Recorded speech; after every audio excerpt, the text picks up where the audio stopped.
Você já deve ter passado por isso, esse cenário, né, em algum momento na sua carreira, onde alguém falou assim, olha, você devia estar fazendo isso em vez daquilo. Isso é super comum, né, essa quebra de expectativas na relação entre as pessoas, principalmente entre lideranças e pessoas lideradas. Mas será que tem jeito de resolver isso? Será que tem alguma forma para a gente resolver esse problema?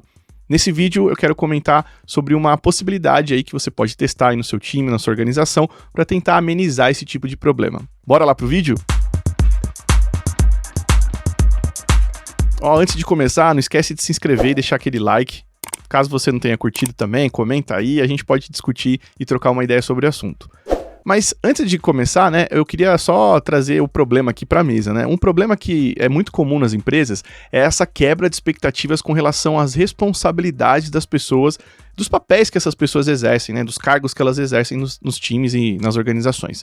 Isso é super comum, tá? E é pior ainda porque em alguns casos, né, em algumas empresas, determinados times, eles esperam, né, tem expectativas que você tenha responsabilidades diferentes de outros times. Então até o contexto local, né, de cada time, às vezes pode ser diferente ou pode mudar muito, né, de time para time dentro da mesma empresa. É muito comum você encontrar times, né, onde uma pessoa, por exemplo, liderança técnica, ela exerce um papel X lá num time, mas quando você fala com uma pessoa de outro time que tem o mesmo papel que ela, você vê uma lista de responsabilidades muito diferente. Então esses conflitos de papéis acontecem e são muito comuns dentro das organizações. Um exemplo que eu citei, né, da liderança técnica que acontece é a tomada de decisão sobre arquitetura ou sobre uma proposta técnica dentro do time. Em algumas empresas existe um conflito aí entre quem é uma pessoa gestora de tecnologia com uma pessoa de liderança técnica dentro do próprio time. Eu já trabalhei em empresas que a liderança técnica, né, essa pessoa, né, que estava nesse papel, ela conseguia pegar um projeto, destrinchar os problemas, as necessidades por trás desse projeto, iniciativa, falar com as pessoas que forem necessárias para desimpedir, né, o andamento dessas tarefas e entregar até o final lá em produção. Mas em outras empresas, né, parte dessas responsabilidades ficam com a pessoa gestora de tecnologia, que pode ser tech manager, coordenadora, gerente, engineer manager, como vocês chamam aí na sua empresa, que deve ter um papel aí que lidera outras pessoas, que é o mais comum de acontecer no geral no nosso mercado. Veja que aqui eu não estou dizendo que existe um certo ou errado, eu estou comentando aqui com vocês, né, um caso que é muito comum e que acontece em diversas organizações. Outro ponto que acontece muito quando a gente fala de expectativas ou papéis e responsabilidades é essa quebra, né, de expectativas com relação ao que uma pessoa devia estar fazendo ou que a outra pessoa imagina que ela devia estar fazendo. Isso acontece também, né, com frases, por exemplo, poxa, eu senti falta de você fazendo isso daqui, ou isso aqui é muito comum aqui na nossa empresa, né, isso faz parte do que a gente acredita pro papel. E, na verdade, às vezes não tá explícito, não tá escrito em nenhum lugar, isso não tá claro e as pessoas acabam ficando um pouco perdidas com relação ao que elas deviam estar fazendo ou que elas não deviam estar fazendo como parte principal do papel delas. Ah, Edu, mas as pessoas deviam trabalhar com o que for preciso, o que acontecer, que coisas aparecerem na mão, você tem que fazer, é trabalho, as pessoas não podem deixar de fazer coisas só porque não é papel delas. Olha, eu tenho uma perspectiva um pouco diferente sobre isso. Quando você vê pessoas assumindo responsabilidades que não são o principal do papel delas, esse principal acaba sendo esquecido, né? As pessoas não conseguem assumir tantas responsabilidades assim como determinadas pessoas às vezes acham, né? Esse acúmulo de papéis, esse acúmulo de responsabilidades é muito comum nas empresas e principalmente no momento que a gente vive de mercado, né? Eu tenho visto muita gente falar sobre pessoas gestoras tendo que assumir o papel de pessoas desenvolvedoras também, que é de entregar código e codar junto com outras do time. Isso me parece muito esquisito, mas não é nada muito estranho quando vê muitas pessoas pregando, né, esse ano de eficiência, essa busca insana por produtividade. Infelizmente é uma realidade do nosso mercado. Na minha cabeça não faz nenhum sentido isso. Mas, enfim, não é tema desse vídeo. Queria focar nas responsabilidades. Mas quando essas coisas não estão explícitas, né? Quando elas não estão escritas, né, em algum lugar ou combinadas entre as pessoas, o que acontece é essa quebra, né, de expectativas. A consequência disso, né, vem a falta de confiança, a falta de clareza, o acúmulo de responsabilidades por uma pessoa em vez de outra. Enfim, uma série de coisas que são consequências dessa falta de clareza e de não estarem explícitas essas responsabilidades. Tá, mas como a gente resolve essa treta, né? Como a gente resolve esse problema dentro das organizações? A forma mais simples que eu vejo é que você aí no seu time, ou você junto com a pessoa liderança do seu time, comece a descrever as responsabilidades que já existem dentro do seu time. Então, pode ser que você já tenha aí cargos dentro do seu time, por exemplo, é a pessoa coordenadora de engenharia, a pessoa tech manager, que é um nome comum que tem sido usado no mercado. O que ela faz, né? Quais são as atividades do dia a dia, né? Qual que é a responsabilidade principal desse papel dentro da organização? Existe algo já definido na empresa? Ou a gente pode partir do pressuposto que não existe e a gente vai construir algo aqui e que pode ser usado de forma local, né? Localizada dentro do seu time. Então, é um exercício simples, né? De escrever qual que é o nome do papel, uma descrição rápida, né, um resumo, né, do qual que é a intenção desse papel, né, para que ele serve, qual que é o propósito, e logo depois uma listinha ali de responsabilidades que você consiga ver ali qual que é o ponto principal da existência desse papel. É claro que você não vai sair escrevendo tudo, né, cada uma das atividades, cada passo que a pessoa dá, você vai documentar. Não, o principal é você deixar claro aquilo que às vezes pode ser um conflito, né, entre outros papéis do time, como esse caso que eu falei das lideranças técnicas decidirem a arquitetura ou propostas técnicas, ou terem uma palavra final aí sobre uma decisão técnica dentro do time. Existem alguns problemas nisso, né? Porque em algumas empresas, o papel ele não é transitório, né? Você não coloca lá um chapéu daquele papel e assume esse papel, energiza, né? Como algumas empresas acabam usando esse termo, e do dia para a noite isso acaba virando um papel que é transitório e temporário. Eu sei que não são todos os papéis e todas as empresas, né, que adotam essa forma de uso, né, dos papéis.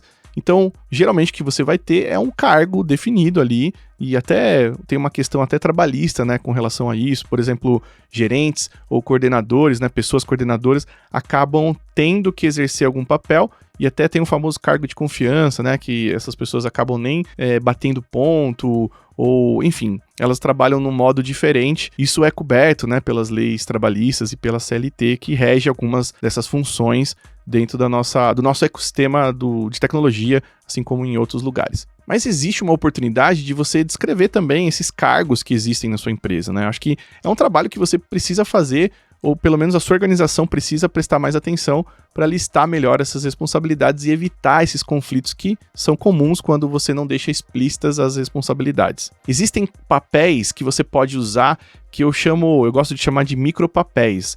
Então, por exemplo, você tem dentro do seu time uma pessoa que normalmente vai facilitar uma reunião que acontece com frequência, como daily, ou uma review, ou uma retrospectiva, enfim, você tem alguns momentos que vocês, como time, se reúnem para trocar ideia, ter uma conversa, e essas conversas às vezes têm um objetivo claro, uma organização que precisa acontecer, você precisa tomar notas, você precisa puxar um quadro, enfim. Então, normalmente o que eu faço é criar esse micropapel de facilitadora, né? Pessoa facilitadora, que esse papel sim pode transitar entre as pessoas do seu time, já que é uma responsabilidade que não necessariamente precisa ser de um cargo, né? Não precisa ser da pessoa gerente ou da pessoa Agile Coach, Agile Master, como você chamar aí na sua empresa. E com relação a esses conflitos, né, que acontecem entre áreas, entre times, né? Isso é muito comum, às vezes, você definir um papel com algumas responsabilidades que acabam conflitando com responsabilidades de outros papéis dentro da sua empresa. Então, o que eu levo para mim é uma frase do Cagliari,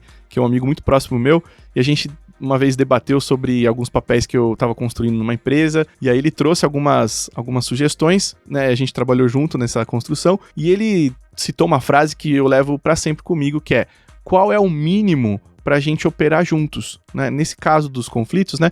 Quais são as responsabilidades mínimas desse papel ou desses papéis que são necessárias para a gente conseguir operar e trabalhar juntos, né? Então essa é uma coisa que você pode também adotar na hora de escrever os papéis para evitar esses conflitos ou ter que ficar descrevendo absurdamente tudo. E, enfim, é um caminho que talvez seja mais leve na hora de descrever esses papéis. Então, só para condensar algumas dicas que eu dei durante o vídeo, na hora de você descrever os papéis, né, tenha em mente as atividades que as pessoas exercem, né, dentro do seu time, e comece a listar essas atividades, né? Olha, hoje eu escrevi, sei lá, uma proposta técnica. Hoje eu desenvolvi código. Hoje eu escrevi uma proposta de iniciativa. Ou descrevi uma história lá no board que eu uso no dia a dia. Então você começa a listar coisas que foram feitas durante a semana por essas pessoas do seu time. E aí, um segundo passo, você pode pegar essas coisas feitas e transformar em responsabilidades. Por exemplo, esse caso que eu citei, né? Olha, escrevi uma proposta técnica hoje para apresentar para o time, que é uma responsabilidade que pode ser escrita da seguinte forma, olha, escrever propostas técnicas dentro do time.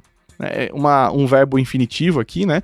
Para você conseguir depois usar isso como uma leitura do que aquele papel faz, né? O que esse papel faz? A responsabilidade dele é escrever propostas técnicas para o time. E não esquece de, antes de escrever as responsabilidades, entender o motivo daquele papel existir, né? Qual o propósito, o resumo, né? De repente um resumo de uma linha para descrever o que esse papel faz. Esse é um template que normalmente eu uso, né? Um título, um resuminho e uma lista de responsabilidades logo abaixo. E olha, eu não tô inventando nada aqui, tá? Eu só tô me inspirando muito em coisas que eu aprendi ao longo da minha carreira, como, por exemplo, algumas coisas de design organizacional que vêm lá da Holacracia, da O2, lá do pessoal da Target Hill, né? Organizações Orgânicas, que é também um modelo de design organizacional muito bacana, e também experiências minhas, assim, ao longo dessa jornada como liderança, de descrever melhor os papéis, e aí a gente vai ganhando um pouco mais de casca, né, de maturidade na hora de descrever esses papéis. Então, eu vou deixar 2 links aqui que eu citei nessas 2 formas de pensar organizações que, de repente, pode servir de inspiração para você aí no seu time e na sua empresa.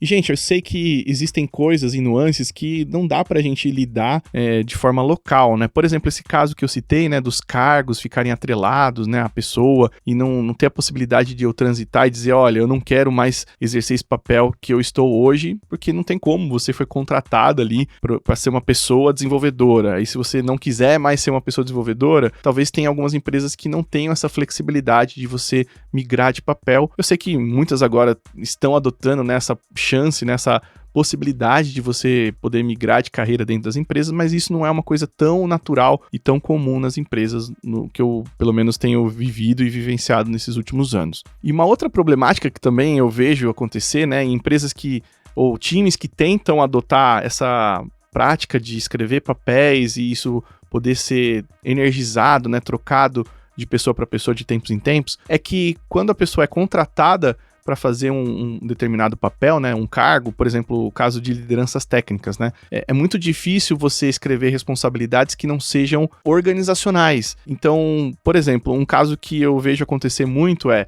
quando você vai para alguns rituais ali de avaliação de pessoas que normalmente acontecem nas empresas, né? O ciclo de performance ou o ciclo de avaliação das pessoas que acontecem normalmente nas empresas maiores, você tem aquele momento de discutir se essa pessoa foi acima das expectativas, dentro ou abaixo, e tudo isso é muito baseado nas responsabilidades daquele papel que está sendo avaliado, que está energizado por uma pessoa. Então, se você tem uma lista de responsabilidades que são muito diferentes do que a organização define, né, como um papel, isso pode ser um problema, porque essa pessoa está energizando um papel com responsabilidades muito diferentes de outras, então provavelmente essa pessoa vai ter um problema ali na hora de ser avaliada e, lógico, considerando esses modelos de avaliação de performance dentro das empresas. Por isso que é muito complicado, né, essa coisa do papel ser desassociado do cargo, porque não é uma realidade que acaba apoiando, ajudando as pessoas que estão exercendo os papéis ali dentro das empresas. Então é um ponto de observação aí para você fazer quando você for descrever esses papéis,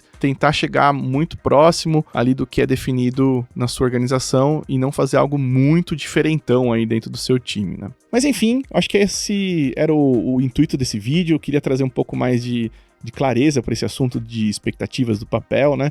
E também comentar um pouco das minhas experiências com relação a esse assunto. Se você curtiu, não deixa de dar o like aí, de seguir o canal, de deixar o seu comentário, mandar esse vídeo aí pro seu Slack, lá, o grupo da sua empresa. Enfim, espero que você tenha consumido algo que seja positivo para você e que eu tenha colaborado em alguma coisa na sua carreira e, enfim, tenha dado dicas que façam sentido para você. Então é isso, espero ver você no próximo vídeo.